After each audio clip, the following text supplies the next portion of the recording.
Welcome sa isa na namang episode ng Panlasang Pinoy. Gagawa tayo ng ube halaya. At ito yung mga ingredients na kakailanganin natin. Grated purple yam or grated ube.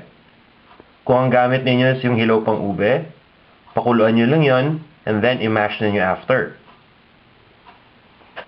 Condensed milk, butter, at vanilla extract. Umpisa na natin ang paggawa ng ube halaya. First step, mag-init lang tayo ng cooking pot. Then, ilalagay natin yung butter.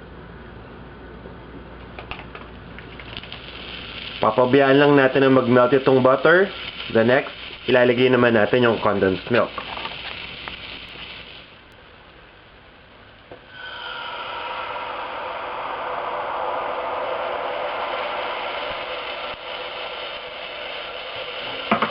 Hahaluin lang natin ito mabuti. And once na mag-boil na ito, pwede na natin ilagay yung grated or shredded na ube. Lalagyan na natin ngayon yung ube. Then after this, hahaluin lang natin mabuti. After nating mahalo, ilalagay lang natin yung vanilla extract.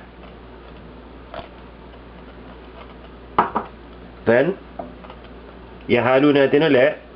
Papabayaan lang natin ito na ganito hanggang sa mag-thicken na yung mixture. Once na thick na yung mixture, sa kagayang nakikita nyo ngayon, halos dumidikit na siya dito sa panghalo. Pwede na natin i-off yung heat.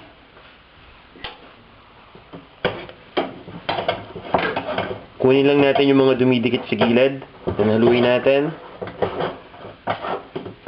Then, itatransfer na natin to sa mold or kung anumang plate na gusto ninyong paglagyan. Pagkatapos nun, hahayaan lang natin na mag-cool down yung temperature. And then, kapag room temperature na siya, pwede na natin ilagay sa refrigerator and i-chill muna natin for a few hours. After chilling, pwede na natin serve. Para sa exact measurements ng mga ingredients, bumisita lang kayo sa panlasangpinoy.com. After natin ma-refrigerate at malipat sa isang serving plate, ito na ang ating ube halaya.